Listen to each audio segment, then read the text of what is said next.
Hello and welcome to this week's edition of Inside Today's Boardrooms presented by Diligent Institute, your source for the latest and greatest in corporate governance, all in 10 minutes. I'm Lisa Edwards, Executive Chair of Diligent Institute and host of the show. Today, I'm joined by Tracey-Lee Brown, who is a director at PwC's Governance Insights Center. Tracy, thanks for joining us. Lisa, thank you so much for having me. I'm very happy to be here with you today. Well, I really like this topic that we have going today, which is director onboarding. And many companies are really challenged with onboarding their directors effectively. Why is this so vital? And why is it so hard? And what's the starting point? I would say that companies spend and invest a lot of time in finding directors with the right skills and expertise. And an onboarding program is, I'd say, is an extension and an integral part of that recruiting process. A robust onboarding program will allow the company to quickly tap into that new director's skills and expertise and also gain their perspectives. And from the director's side, especially new directors with no prior board experience, they will learn about their fiduciary duties, legal liability, etc., the role between management and the board. And so why it's so vital, I'd say, is that an effective onboarding program can lead to an effective director. What's the starting point, you also asked? The first thing I would say is to understand the director's learning preferences and styles. We are all different people. We learn and consume information in different ways. And so understanding the director's learning preference and style. And then coupled with that, understand the type of director that you are onboarding. In our guidebook, we've outlined 3 archetypes of the types of directors. The first being a first-time director with no prior board experience. So the onboarding team may want to spend a little bit more time around fiduciary duties, legal liabilities, etc.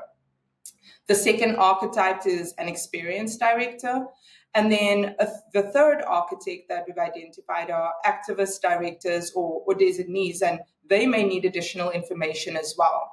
And so taking those learning preferences and styles and the type of directors and tailoring the onboarding process to the extent possible, I'd say that would be the starting point. Yeah, I love that. And I think, there's so much variability in the way that companies handle this. I know from the boards that I'm on, all of them were incredibly different. So I love that you all have produced a guidebook because it's a nice starting point to say, are we doing all of this stuff? And what's the laundry list? I think that's fantastic.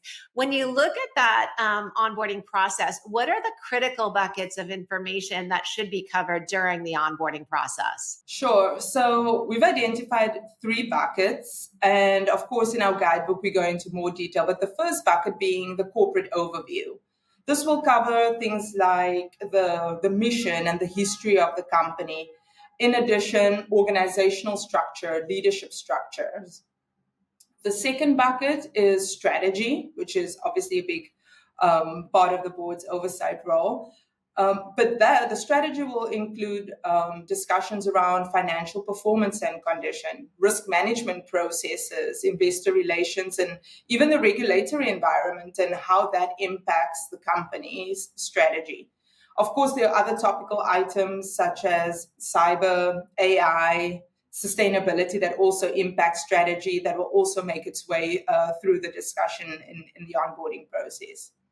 And then the third bucket would be around board practices, which includes committee memberships and structures, meeting cadences, as well as just the board culture as well, which is obviously an important part as well.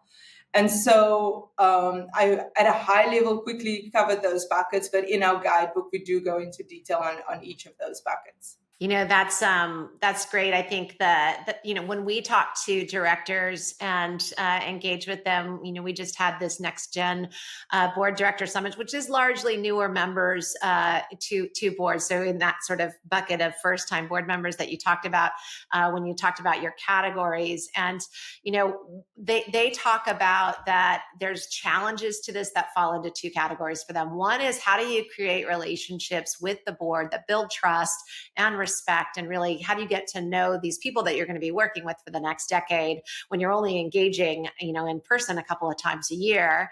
And the second is it goes to some of the things that you highlighted around the strategy is how do you learn the business, and how do you curate the information about the industry, the competitors, media, analyst reports, all of that stuff, and the need to aggregate that in one place. So can you talk about those two challenges, the relationships and the just sort of massive information, and what are some of the best practices around there that companies can learn from? Sure. So let me start with the relationships. And honestly, I am not surprised to hear that feedback because from our annual corporate directors survey, 35% of directors suggest that boards fall short of developing relationships with management.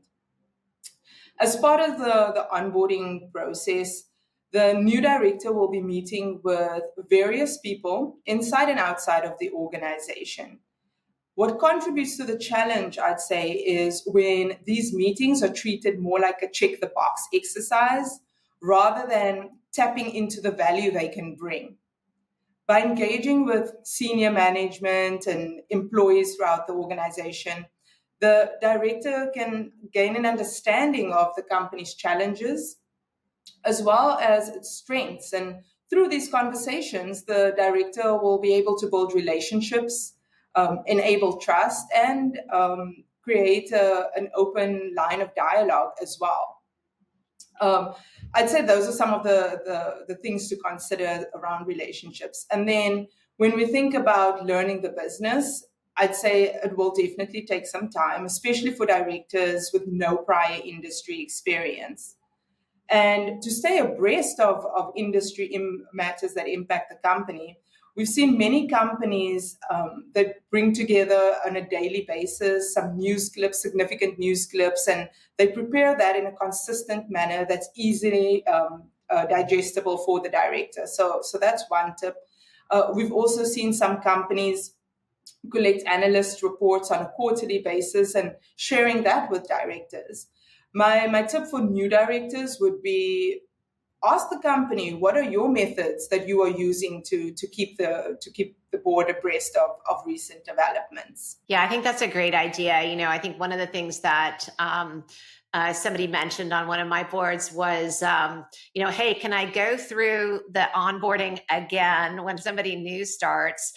Because you get such a, drinking from the fire hose when you very first start, and it's sort of, here's the industry and here's everybody in the org and here's every function. And it's sort of, that first wave. And then almost when you've had a month or two to absorb, then, oh, hey, somebody else new is starting. I'm just going to sit in on a couple of their sessions and make sure that I have asked it, because you sort of feel paralyzed by now I can't ask the truly stupid questions anymore, but I could sit in on this new person doing it who's asking the stupid questions. So I think there's all kinds of tricks that you can kind of work on to get up to speed on the industry. But I like those suggestions a lot.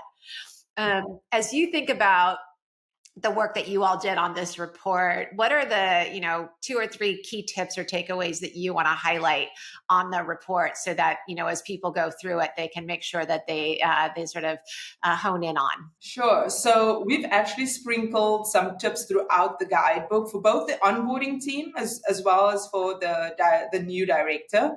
So I'll share a couple with you. The first, for the new director, ask for whatever information you think you need to get up to speed. Oftentimes, directors don't know that they can ask for whatever information, especially first-time directors. The onboarding team is going to present you with a package that they usually do. But if you feel that you need an extra set of minutes or last year's board assessment or whatever it may be, you are entitled to get that information. So ask for the information. So that's one tip. The second tip, again, for the new director, is to ask to speak to a retired director and get their sense of the business, the company, and even the board. They may be willing to speak a little bit more candidly about the company and the board than maybe a current director is willing to do. And then a tip for the onboarding team, which kind of goes to what you just mentioned, Lisa.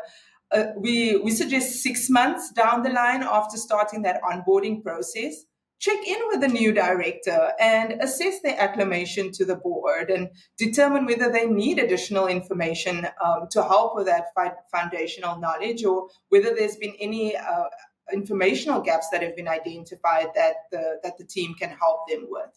So those are 3 tips that I've identified, but like I said, we've got a number sprinkled throughout the guidebook. I think that's great. I'll add one fourth from my experience, which I just it didn't occur to me. And then I saw, somebody joining the board who did it that I thought, that's so smart and it's a little thing, but it's, if you're flying in the night before, you're staying a night after, see who else is around in town and grab breakfast or grab dinner and just sort of get to know your board mate. You can meet them so much better in a casual environment where you get an hour to talk than in the 5 minutes that you're passing in the hallway. So I think it's building relationships is really, really key.